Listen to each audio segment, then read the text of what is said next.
Hello and thank you for watching this review. In this video I'm going to unbox and review a Raspberry Pi retro gaming console. Just as a clarification, I've already opened this box and played with the console for a few hours in order to give a more thorough review. However, I packaged it back together just to give you guys a better feel of what to expect if you decide to order it. So the packaging itself is pretty straightforward, doesn't come with a lot of peripherals, which in my opinion is nice. It comes with an HDMI cable, a charging cable, and obviously the console itself. I saw a lot of reviews complaining about the D-pad over here, saying that it was difficult to press because the joystick kept getting in the way. I didn't get this problem personally. I don't know if my thumbs are just bigger than average, but I didn't get the joystick. I didn't find it troublesome at all when trying to press the D-pad buttons. The joystick itself is also pretty nice. It reminds me a lot of the PlayStation 1 controller analog sticks. Is pretty rough and sturdy. This side of the console, however, I'm not sure why they went with this square formation of the buttons. As you know, every controller out there has a diamond formation of these buttons. So to me, not only is it kind of an eyesore ever since I first saw it advertised on the website, but it's also a little bit more awkward to play. For instance, if you're trying to sprint and jump at the same time, is not as fluid and as smooth as if these buttons were in a diamond formation. The shoulder buttons are actually pretty nice. I would have liked a second set of shoulder buttons, to be honest, especially because one of the reasons why I got this console was to play PlayStation games. And in order to emulate the controller better, I would have liked a second set of shoulder buttons over here. But even still, these that are provided are pretty nice. The top side of it is pretty straightforward. It comes with an audio jack, an HDMI jack, and this part over here is interesting. If you're anything like me, a big Raspberry Pi enthusiast, and you have a couple of projects here and there laying around, you're going to appreciate the fact that they made the SD card slot very reachable. But if you're just a gamer, you don't care about Raspberry Pi at all, and you just want this console to emulate retro games and whatnot, this is a huge liability because if you lose the SD card, it's going to render the entire console useless. And that's because the operating system, the emulators, and the ROMs all live inside the SD card. So it's very important that you're very careful with it, especially if you're planning on sharing this console with a little kid. I would even recommend to put some tape here to avoid losing the SD card because if it goes, the console goes with it. The back side of it, I like the fact that they made it see-through. I appreciated that. Right here is your Pi Zero board. Your battery, which is okay.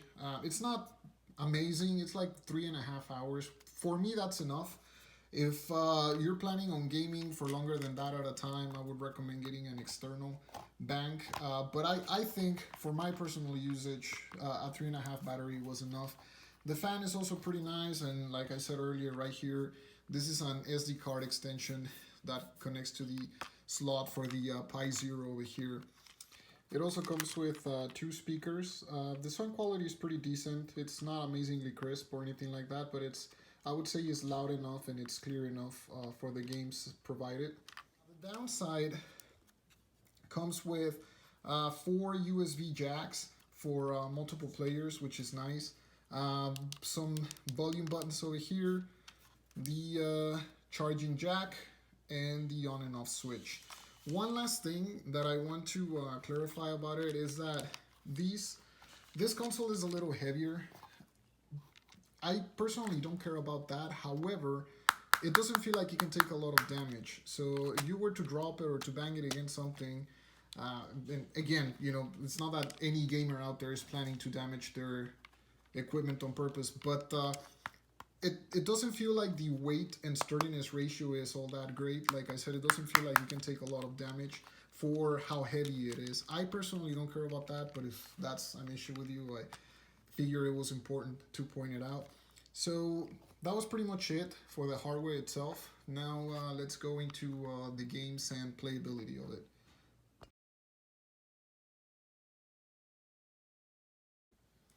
Now let's talk about the operating system. and the playability of the games provided.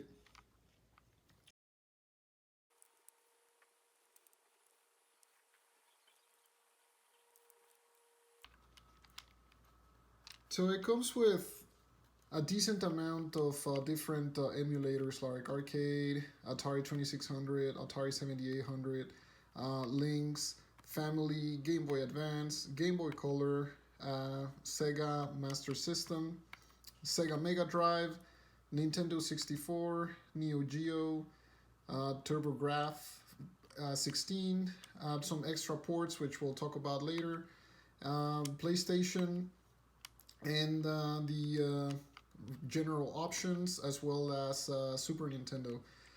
Let's begin by taking a look at the generic arcade games. One of my biggest pet peeves with this console is that essentially every game, their title comes in Chinese. So if you don't speak Chinese like me, this is going to be a huge setback. I'm not exactly sure why they went with this distribution, especially if they were aiming at a Western audience. They either should have had distribution in English or definitely just made the whole thing in English, in my opinion, for those of us who cannot read Chinese. Another thing, another pet peeve that I caught with this is that the Nintendo 64 emulator provided is not the greatest. And let me show you what I mean. I'm going to try to run this Super Mario 64 game. It's me, Mario. Hello. So this is exactly what I mean. At first I thought it was the screen not being compatible with the game itself, but it actually turns out that this game, and as a matter of fact, all the Nintendo 64 games provided are not compatible with this operating system. By that I mean the distribution of RetroPie. So the Nintendo 64 games are kind of obsolete. They're not very playable, even if you project on another screen. So I found a workaround for this on how to fix it, and I wanted to make a video tutorial on it. Let me know in the comments if you would like to see this video. If I get a considerable amount of views and comments requesting it, I'll go ahead and show you guys how to work around this issue.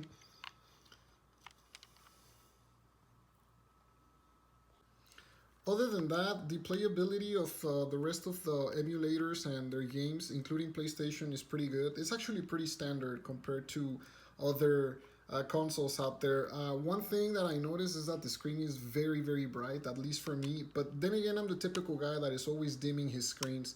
So if you like your screens very bright, you're not going to have an issue with that. There's also a way to dim the screen, and again, I can show a tutorial if I get enough comments on that. So let me show you a Super Nintendo game to let you guys see how the usual playability for these games are. So the reason why some of these are in English, like Adventures of Batman and Aladdin in this case, is because I added those myself. And again, I can show you guys how to do that if you don't already know how. In another video tutorial, just drop a line in the message, in the comment section. So right now I'm going to attempt to play this 93 Aladdin game that I enjoyed a lot as a kid.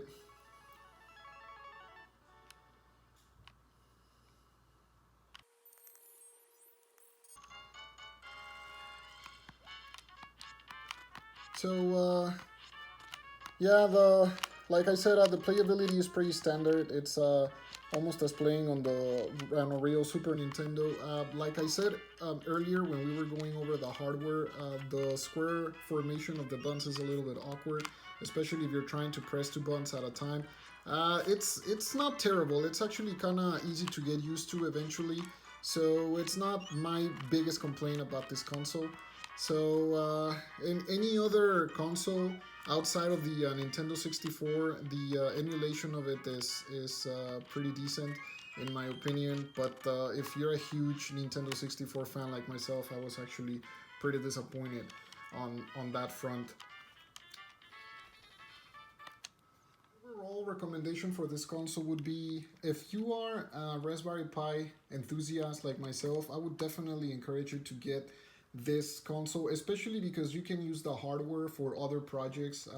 Like myself, I also like to run the Raspbian operating system, or you can download a distribution of either Kodi or Android here and run it on the console again. But if you're just a gamer, I'm not sure that this is the right type of console for you. Like I said, it can be a little bit heavy. The battery life is comparable to other lighter consoles out there.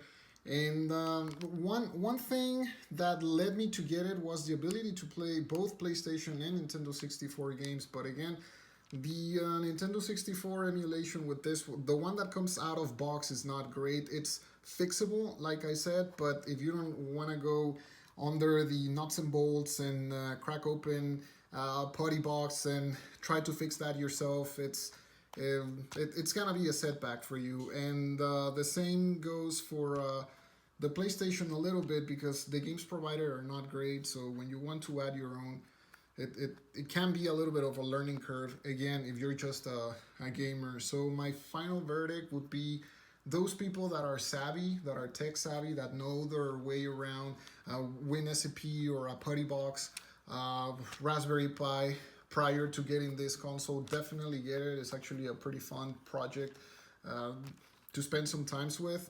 But if you're just a gamer, this console may not be for you.